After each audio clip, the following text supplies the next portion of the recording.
Hi, this is Olivia. Welcome to my channel. If you're new to my channel, please don't forget to subscribe and click the thumbs up sign and the notification bell so you'll be updated on my future videos.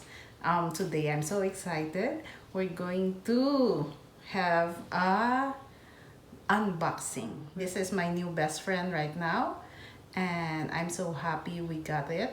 So without further ado, we'll start unboxing. And you know what we're going to unbox right now? Um, Recently purchased a dishwasher. Yes, I need the dishwasher right now. This is not sponsored. We bought it. So I'll show you what I bought, and it really helps a lot, especially if you don't have kasambahay. You have to wash everything. Before, I don't have any intention of buying dishwasher. I think it's not practical to buy one, but now I I really love it. It is my new best friend. So I love my new dishwasher, and I've been using it for only 2 weeks. So I'll show you my unboxing, and I'll show you right now what are the parts in it. So the unboxing, I did it before. So today I'm going to show you the parts that the dishwasher. Okay, let's start. Now we're going to unbox this new dishwasher. Um, my husband is removing the plastic wrap, and yes, you don't have to open it on top because it goes up like other appliances. The box goes up and it's baliktad. Yes, this is the dishwasher. Ten. Dishwasher. Put my dishwasher here in my dirty kitchen. This is my dishwasher, and before there's a table right there, and yeah, there's no provision for a dishwasher here. Yeah, I made I no, it's not me who made it. We put yun saksakan, and then the water the water yan. Yan, the drainage then. Drain. Buti na lang there's a drainage over there. Yeah. And my dog wants to come in. And I'll show you that.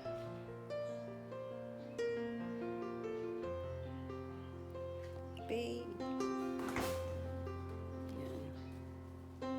Malaki siya. I bought locally manufactured dishwasher. So this is the inside. It has 3 layers. The first layer is where you put the cutleries. The imported ones, I think they have a basket type where you put all your cutleries. But here, we put it right here on the first layer on top. Yan. And the second layer, you put all your bowls and the vasos, your cups and glasses, and tasa. And under it, we put the plates here.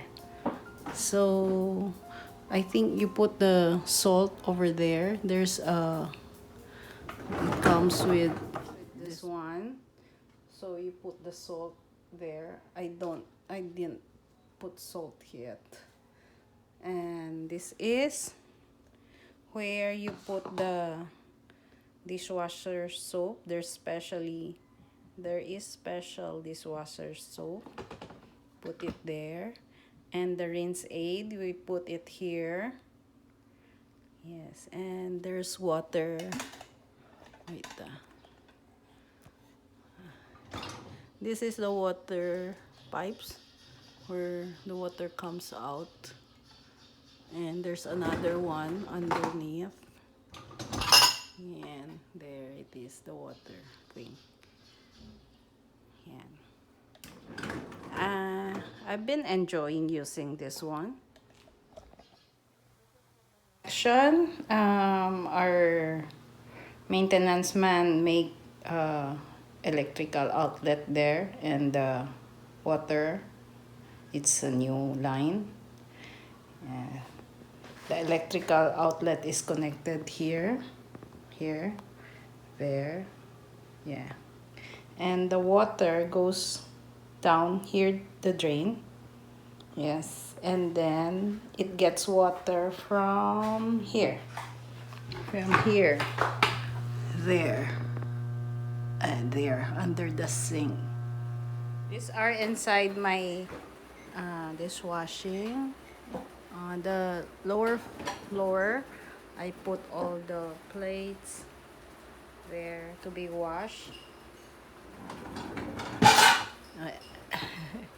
And the other layer is this, bowls, cups, and yeah, more bowls. And this is the cutlery section. All our spoon and forks are here.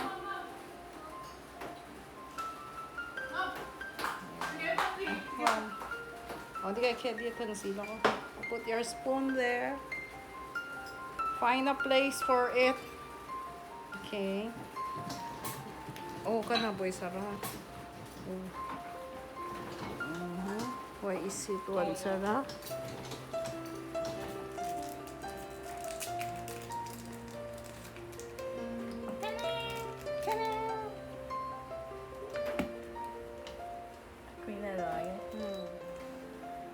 You want echo?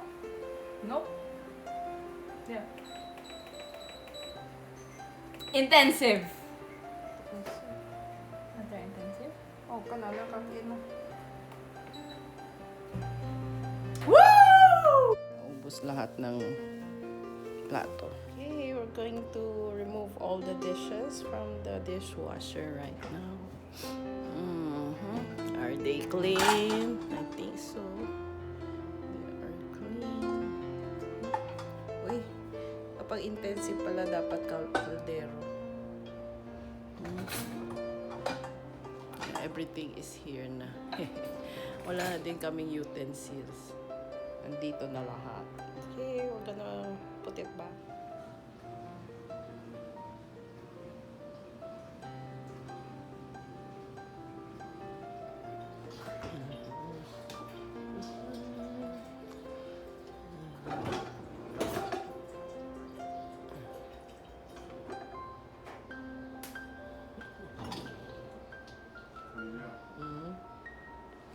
Sikat ni lupa.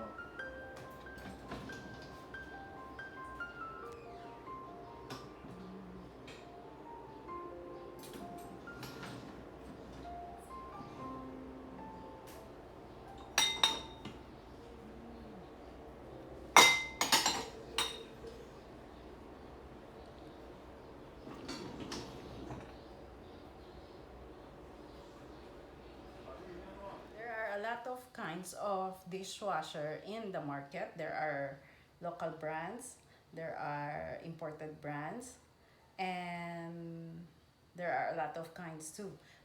There is tabletop where you put it on top of the table only. It's usually for 6 plates. Yeah, 6 plates means there 6 plates, 6 platitos, 6 cups, 6 baso, 6 pairs of spoon and fork, something like that.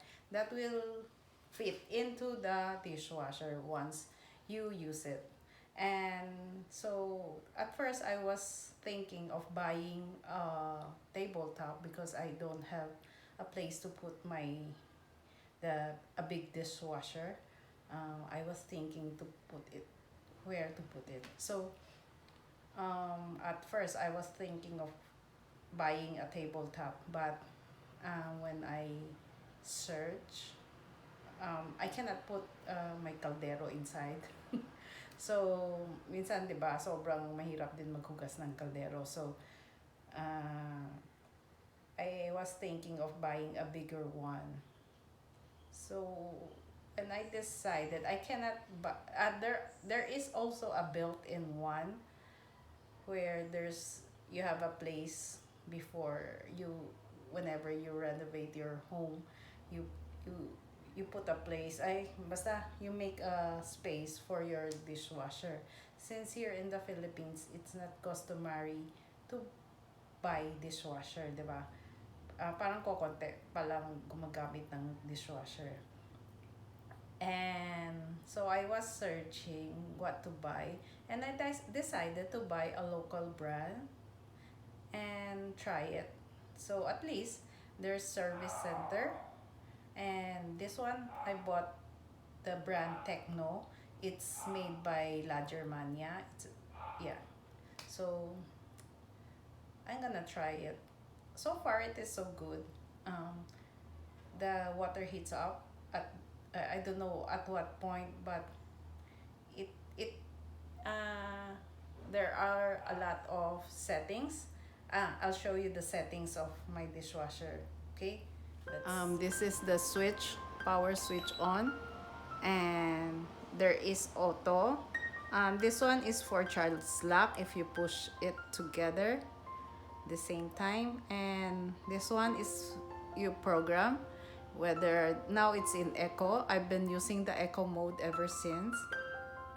Yeah. Ay, mali. Ay, hindi ko sinara. Okay. Yan. If you want to wash only glasses, and or if you want 90 minutes, and this one is 40 minutes, the rapid. I haven't tried this soap yet. Maybe if siguro sobrang madumi, you need to soak it. And this auto, I didn't try the auto yet. I don't know what's the difference between the auto, but I tried the intensive. The intensive is so super hot ata in water. I also tried the normal, but I've been using the echo one. Echo one is okay naman. And the two lights here, water from the on top, this one on top atay, and this one yung sa ilalim na water. So I always turn this to on kasi lahat ng levels usually meron. And this one is for the rinse aid. Ibig sabihin may rinse aid ako. This one is for the soap. Pag naka-light up yan, it means wala akong soap. And then you turn the play, it will start. It usually, the echo mode, it usually takes 3 and 15 minutes. So at night, after all the I start it na. So the next morning ko na bubuksan yan. Yeah. The first few times I use it every day, but since it's not puno, so this one I bought is for 14 plates, so more or less for 14 people, and we're not 14 here at home, so I load my dishwasher every other day. I use it every other day. So usually nauubos na yung mga plates ko, and mas spoon and forks ko nauubos na. And yeah, I hope you enjoyed this video. Thanks for watching, and it really helps a lot to have a dishwasher pala. Before I didn't know. I didn't realize I needed it, but since last year I don't have kasambahay, so this year I decided to buy one na para hindi na ako maghuhugas-hugas. But you have to clean your plates first before putting it inside the dishwasher. At least hindi masyadong babad ang ating mga kamay sa paghuhugas, especially after we cook, para hindi tayo naghuhugas ng kamay, nagbabasa.